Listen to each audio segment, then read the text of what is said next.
Hello, എല്ലാവർക്കും സുഖമല്ലേ? ചില കറികളുണ്ട്, ചില കറികളിൽ ആ ഒരൊറ്റ കറി മതിയായിരിക്കും നമുക്ക് വയറ് നിറച്ച് ചോറ് കഴിക്കാൻ. വേറെ ഒരൊറ്റ കറിയുടെ പോലും ആവശ്യമില്ല. അങ്ങനത്തെ ഒരു കറിയാണ് കേട്ടോ നമ്മളിന്നുണ്ടാക്കുന്നത്. കറിയല്ല, തോരൻ. അതായത് ഈ മത്തിയുടെ പരിഞ്ഞിലില്ലേ, അത് വെച്ചിട്ട് ഒരു തോരൻ. വളരെ പെട്ടെന്ന് തന്നെ ഉണ്ടാക്കിയെടുക്കാനും പറ്റും. അതുപോലെ തന്നെ ഭയങ്കര ടേസ്റ്റാണ് കേട്ടോ. എല്ലാവർക്കും അറിയാവുന്നതായിരിക്കുമല്ലോ. ഇപ്പം മത്തിക്കകത്ത് പരിഞ്ഞിലൊക്കെ കിട്ടുന്ന സമയമാണ് കേട്ടോ.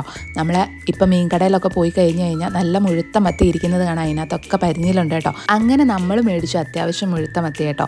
അപ്പോൾ അതിൽ നിന്ന് കുറച്ചധികം തന്നെ നമുക്ക് കിട്ടിയിട്ടുണ്ടായിരുന്നു പരിഞ്ഞിയിൽ. അപ്പോൾ ഇതെങ്ങനെയാണ് ഉണ്ടാക്കുന്നതെന്ന് നമുക്ക് നോക്കിയാലോ. സ്റ്റെപ്പ് ബൈ സ്റ്റെപ്പായിട്ട് പറഞ്ഞുതരാവേ. അപ്പോൾ ഇതിനകത്തിലിടാനുള്ള അരപ്പിന് വേണ്ടിയിട്ടാണ് നമ്മളൊരു പാത്രം എടുത്തിട്ട് അതിനകത്തേക്ക് കുറച്ച് തേങ്ങ എടുക്കണം. എന്നിട്ട് അതിൻ്റെ കൂടെ തന്നെ സവാള ചെറുതായിട്ട് അരിഞ്ഞതും, അതായത് ഒരു നല്ല വലുപ്പമുള്ള ഒരു സവാള എടുത്തിട്ടുണ്ട്. പിന്നെ ഇഞ്ചി, പച്ചമുളക്, കരിയാപ്പില, ഇതെല്ലാം വളരെ ചെറുതായിട്ട് കുനുകുനാന്നാണ് അരിഞ്ഞതെങ്കിൽ നമ്മൾ കൈ വെച്ചിട്ട് ഇച്ചിരി മഞ്ഞൾപ്പൊടിയും കൂടി ഇട്ട് ഒന്ന് മിക്സ് ചെയ്തെടുക്കണം.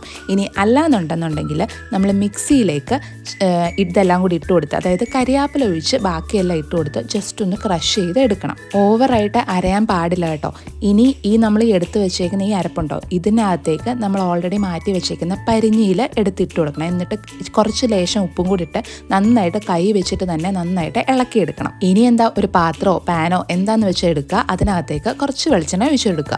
ഈ വെളിച്ചെണ്ണ ചൂടാകുമ്പോഴത്തേക്കിന് നമ്മൾ ഈ ഓൾറെഡി മിക്സ് ചെയ്ത് മാറ്റി വെച്ചേക്കുന്ന ആ പരിഞ്ഞിയിലുണ്ടല്ലോ, അത് ഇതിനകത്തേക്ക് ഇട്ട് കൊടുക്കണം.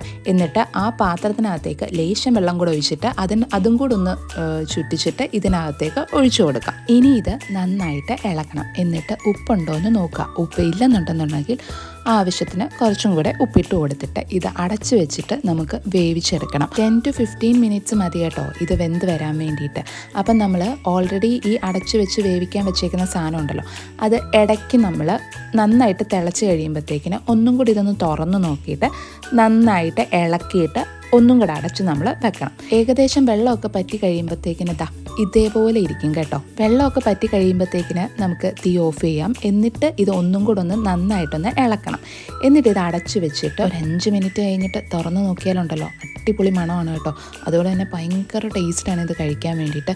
ഈ മീൻ, പ്രത്യേകിച്ച് നമ്മുടെ മത്തിയുടെ പരിഞ്ഞിയിൽ, അത് വറുത്ത് കഴിക്കാനാണേലും തോരൻ വെച്ച് കഴിക്കാനാണേലും എങ്ങനെ കഴിക്കാനാണേലും അടിപൊളി ടേസ്റ്റാണ്.